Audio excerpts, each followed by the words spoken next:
നമസ്കാരം, പുതിയ ഒരു വീഡിയോയിലേക്ക് സ്വാഗതം. ഞാൻ സുജി കുഴുമ്പിലാണ്. ഇന്ന് നമ്മൾ പുതിയതായി പോകാൻ പോകുന്ന സ്ഥലം എന്ന് പറയുന്നത് പറശ്ശിനിക്കടവിലാണ്. പറശ്ശിനിക്കടവ് മുത്തപ്പൻ മടപ്പുര കാണാൻ വേണ്ടിയിട്ടാണ് പോകുന്നത്. അപ്പോൾ ആ വീഡിയോയിലേക്ക് എൻ്റെ എല്ലാ പ്രിയ സുഹൃത്തുക്കൾക്കും സ്വാഗതം. മടപ്പുരയിലേക്ക് പോകാൻ വേണ്ടിയിട്ട് ഞാൻ കണ്ണൂർ പ്രൈവറ്റ് ബസ് സ്റ്റാൻഡിൽ എത്തിച്ചേർന്നിരിക്കുകയാണ്. കണ്ണൂർ പ്രൈവറ്റ് ബസ് സ്റ്റാൻഡിൽ നിന്നും പറശ്ശിനിക്കടവിലേക്കുള്ള ബസ് ഇഷ്ടം പോലെയുണ്ട്. ഒരു 10 മിനിറ്റ് ഇടവിട്ട് ബസ്സുണ്ട്.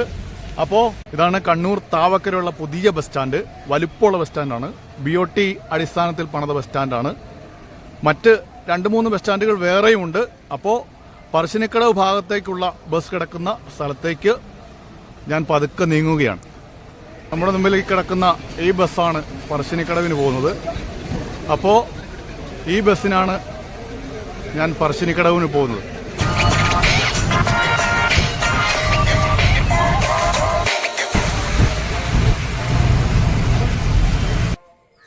നഗരവും പിന്നിട്ട് ഇപ്പോൾ എത്തിച്ചേർന്നിരിക്കുന്നത് വളപട്ടണം എന്ന പ്രദേശത്താണ്. മര വ്യവസായത്തിന് അതിപ്രശസ്തമാണ് വളപട്ടണം. വളപട്ടണം പുഴയാണ് നമ്മൾ കടക്കുന്നത്. അതിനുശേഷം പാപ്പിനിശ്ശേരിയും കല്യാശ്ശേരിയും ഒക്കെ കടന്നു പോകും. EK നായരുടെ മണ്ണാണ് കല്യാശ്ശേരി. അതുപോലെ തന്നെ MV രാഘവന്റെ മണ്ണാണ് പാപ്പിനിശ്ശേരി. പറശ്ശിനിക്കടവ് ബസ് സ്റ്റാൻഡിലേക്ക് നമ്മുടെ ബസ് എത്തിച്ചേർന്നു കേട്ടോ. ചെറിയൊരു ബസ് സ്റ്റാൻഡാണ്. അങ്ങനെ കണ്ണൂരിൽ നിന്നും ഏകദേശം 16 കിലോമീറ്ററോളം യാത്ര ചെയ്ത് പറശ്ശിനിക്കടവിലെ ബസ് സ്റ്റാൻഡിലെത്തി. ഇവിടുന്ന് ഏകദേശം കുറച്ച് ദൂരം കൂടി ഉണ്ട് പറശ്ശിനിക്കടവ് അമ്പലത്തിലേക്ക്. കണ്ണൂരിൽ നിന്നും 25 രൂപയാണ് ബസ് ചാർജ് കേട്ടോ. അപ്പോൾ നമുക്ക് അമ്പലത്തിൻ്റെ അങ്ങോട്ട് പോവാം. അപ്പോൾ പറശ്ശിനിക്കടവ് ക്ഷേത്രത്തിലേക്ക് എളുപ്പവഴിയിലൂടെ നടന്നു പോയിക്കൊണ്ടിരിക്കുകയാണ്. അപ്പോൾ ഇതിനെക്കുറിച്ച് മറ്റൊരു കാര്യം പറയാനുള്ളത്, പ്രായമുള്ള ആളൊക്കെ ആയിട്ട് വരുന്ന ആളുകൾ നടക്കാതെ ഓട്ടോറിക്ഷയൊക്കെ പിടിച്ചിട്ട് അമ്പലത്തിലേക്ക് ബസ് സ്റ്റാൻഡിൽ നിന്ന് പോകുന്നതായിരിക്കും നല്ലത്. ഇപ്പോൾ എളുപ്പവഴിയാണെങ്കിലും അവിടെയെല്ലാം പടിക്കെട്ടുകൾ ഇറങ്ങിപ്പോകേണ്ട സാഹചര്യമാണുള്ളത്. അപ്പോൾ അതുകൊണ്ട് സ്വാഭാവികമായും പ്രായമൊക്കെ ഉള്ള ആളുകൾ ഓട്ടോറിക്ഷയ്ക്ക് ക്ഷേത്രത്തിൻ്റെ അടുത്ത് വരെ എത്താം. അങ്ങനെ ചെയ്യുന്നതായിരിക്കും നല്ലത്. അപ്പോൾ കുറേ പടികൾ ഇറങ്ങാനുണ്ട്. കാരണം ഇതൊരു പറശ്ശിനി പുഴയോരത്താണ് ഈ മുത്തപ്പ ക്ഷേത്രം സ്ഥിതി ചെയ്യുന്നത്. ഇറങ്ങിപ്പോയിക്കൊണ്ടിരിക്കുകയാണ് പറശ്ശിനി ക്ഷേത്രത്തിലേക്ക്. കുറേ പടിക്കെട്ടുകൾ ഇറങ്ങി വേണം പോകാൻ. മഴക്കാലമാണ്. ശ്രദ്ധിച്ച് നിലത്ത് നോക്കി പോയില്ലെങ്കിൽ ചിലപ്പോൾ താഴെ കിടക്കും.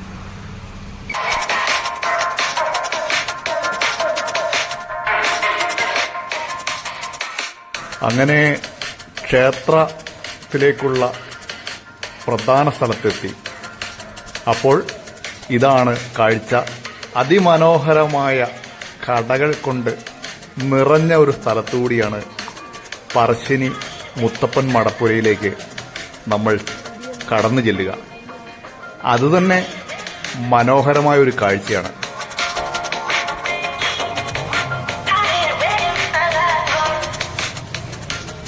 അങ്ങനെ പറശ്ശിനി മടപ്പുരയുടെ ഉൾഭാഗത്തേക്ക് നമ്മൾ പ്രവേശിക്കുകയാണ്.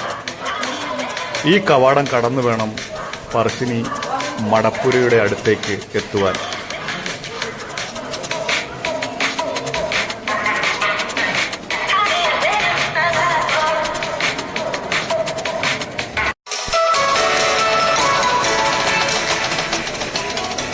ക്ഷേത്രത്തിന്റെ സമീപത്തേക്ക് അടുക്കുമ്പോൾ ഇതൊക്കെയാണ് കാഴ്ച. ഇത് ഒരു സാധാരണ ക്ഷേത്രം പോലെയല്ല. മുത്തപ്പൻ ക്ഷേത്രങ്ങളെ മടപ്പുര എന്നാണ് വിളിക്കുന്നത്. സ്വാഭാവികമായും ചെറിയ ഒരു ശ്രീകോവിലായിരിക്കും. ബാക്കി ഭാഗമായി കാണുന്നതെല്ലാം അതിന്റെ അടുത്ത കേന്ദ്രങ്ങളാണ്. ഇപ്പോൾ ഞാൻ ക്ഷേത്രത്തിന്റെ അടുത്തേക്കെത്തി. പറശ്ശിനിക്കടവ് പുഴയോരത്ത് അതിമനോഹരമായ ഒരു സ്ഥലത്താണ് മുത്തപ്പൻ മടപ്പുര സ്ഥിതി ചെയ്യുന്നത്. മറ്റെല്ലാ ക്ഷേത്രങ്ങളെയും പോലെ തന്നെ ഉള്ളിലേക്ക് ക്യാമറയ്ക്ക് പ്രവേശനമില്ല. അതിമനോഹരമായ കാഴ്ചയാണ് പുറത്തേക്ക് നോക്കുമ്പോൾ നമുക്ക് കാണുവാൻ സാധിക്കുന്നത്.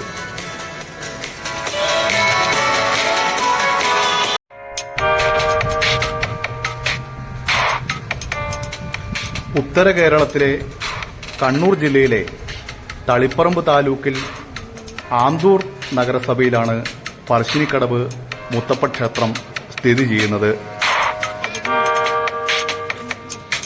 ഈ ക്ഷേത്രത്തിന്റെ ഐതിഹ്യത്തെക്കുറിച്ച് പരിശോധിച്ചാൽ ഏരുവേശി എന്ന ഗ്രാമത്തിലെ മക്കളില്ലാത്ത ദമ്പതികളായ പാടിക്കുറ്റിയമ്മയ്ക്കും അയ്യങ്കാർ വാഴുന്നവർക്കും ശിവൻ സ്വപ്നദർശനത്താൽ ഒരു കുഞ്ഞ് പുഴയിലൂടെ ഒഴുകിയെത്തുമെന്നതായി കാണുന്നു. അങ്ങനെ ലഭിച്ച ഒരു കുഞ്ഞാണ് മുത്തപ്പനായി പിന്നീട് രൂപാന്തരം പ്രാപിക്കുന്നത്. തിരുവപ്പൻ അഥവാ വലിയ മുത്തപ്പൻ എന്ന പേരിൽ ശിവനും വെള്ളാട്ടം അഥവാ ചെറിയ മുത്തപ്പൻ എന്ന പേരിൽ മഹാവിഷ്ണുവിനെയും ഇവിടെ കെട്ടിയാടുന്നു. തങ്ങളുടെ പ്രശ്നങ്ങൾ മുത്തപ്പനോട് നേരിട്ട് പറഞ്ഞ് ആശ്വാസം തേടാം എന്ന ഒരു വിശ്വാസമാണ് ഭക്തജനലക്ഷങ്ങളെ പറശ്ശിനിക്കടവിലേക്ക് എത്തിക്കുന്നത്.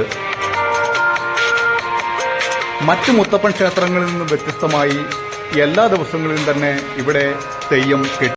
2 നായ്ക്കളുടെ ശില്പങ്ങൾ കാണാം. മുത്തപ്പന്റെ സന്തത സഹചാരികളാണ് നായ്ക്കൾ. അവർക്കിവിടെ നല്ല പരിപാലനം ലഭിക്കുന്നു. ഇവിടുത്തെ വഴിപാടുകളൊക്കെ ചെറിയ പൈസയുടെ വഴിപാടുകളാണ്. അതുപോലെ തന്നെ പ്രസാദം ഏറ്റവും മഹത്തരമായ ഒരു കാര്യമാണ് പറശ്ശിനിക്കടവിനെ സംബന്ധിച്ചിടത്തോളം.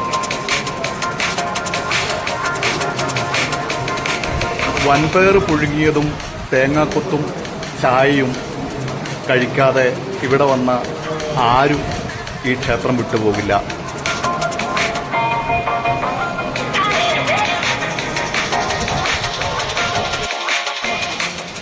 പിന്നൊന്ന് എടുത്തു പറയാനുള്ളത് ഇവിടുത്തെ അന്നദാനമാണ്. ദിവസം ഏകദേശം 10,000-ലധികം ആളുകൾക്ക് അന്നദാനം നൽകുന്ന ഒരു ക്ഷേത്രമാണ് പറശ്ശിനി മുത്തപ്പൻ മടപ്പുര. അത്യാധുനിക സൗകര്യങ്ങളോടുകൂടിയ ഊട്ടുപുരയും അതിനോടനുബന്ധിച്ച ക്രമീകരണങ്ങളും വളരെ മഹത്തരമായ ഒരു കാര്യമാണ്. ഞാനും അങ്ങനെ ലൈനിൽ നിന്ന് ഭക്ഷണം കഴിക്കുന്നതിന് വേണ്ടി അകത്തേക്ക് പ്രവേശിച്ചു. അകത്തേക്ക് പ്രവേശിക്കുന്ന സമയത്ത് ഇതൊക്കെയാണ് കാഴ്ച.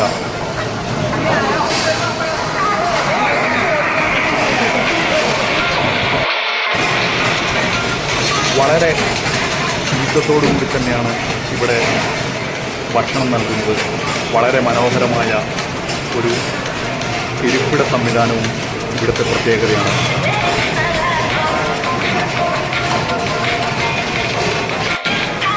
ഇവിടുത്തെ ചുമരുകളിലെല്ലാം തന്നെ മുത്തപ്പന്റെ ചിത്രം വരച്ച് ആളുകൾ കൊണ്ട് തൂക്കുന്നൊരു പതിവുണ്ട്. അതാണ് നമ്മൾ ഈ കണ്ടുകൊണ്ടിരിക്കുന്നത്.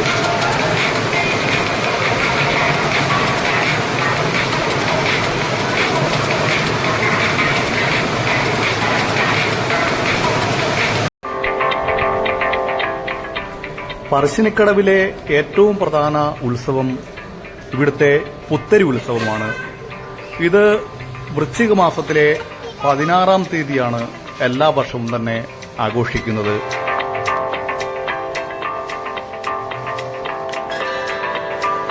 പറശ്ശിനിക്കടവ് ക്ഷേത്രം ഇപ്പോൾ ഒരു ടൂറിസം കേന്ദ്രം കൂടിയായി മാറിയിട്ടുണ്ട്. അതിന്റെ പരിസരം പ്രധാനമായും വിനോദ ബോട്ട് യാത്രയാണ് പറശ്ശിനിക്കടവ് പുഴയിലൂടെയുള്ള ഏറ്റവും മനോഹരമായ വിനോദം.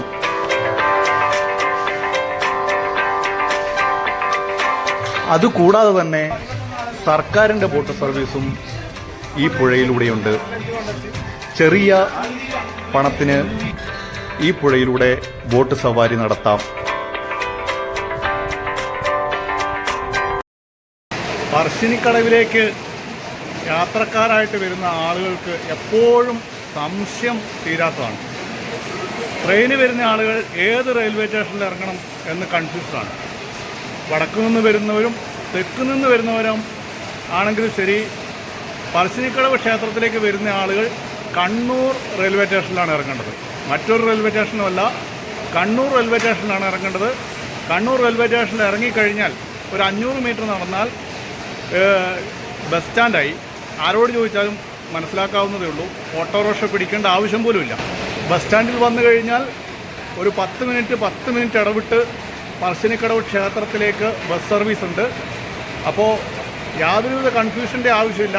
ട്രെയിൻ യാത്രക്കാരായി വരുന്ന ആളുകൾ കണ്ണൂർ റെയിൽവേ സ്റ്റേഷനിൽ തന്നെ ഇറങ്ങുക. പറശ്ശിനിക്കടവ് ക്ഷേത്രത്തിൽ നിന്നും ഞാൻ പതുക്കെ മടങ്ങുകയാണ്. ഞാൻ വന്ന ദിവസം ശക്തമായ മഴയായിപ്പോയി കേട്ടോ. ഇപ്പോൾ പരിസരങ്ങളൊക്കെ നോക്കി കച്ചവട കേന്ദ്രങ്ങളുടെ ഒരു പറുദീസയാണ് ഈ പറശ്ശിനിക്കടവ് ക്ഷേത്രത്തിൻ്റെ പരിസരം. പറശ്ശിനി മടപ്പുരയെക്കുറിച്ചുള്ള വിശേഷങ്ങളും വിവരങ്ങളുമൊക്കെ നിങ്ങൾക്ക് ഇഷ്ടപ്പെട്ടു എന്ന് വിചാരിക്കുന്നു. ഇഷ്ടപ്പെട്ടെങ്കിൽ വീഡിയോ ലൈക്ക് ചെയ്യുക, ഷെയർ ചെയ്യുക,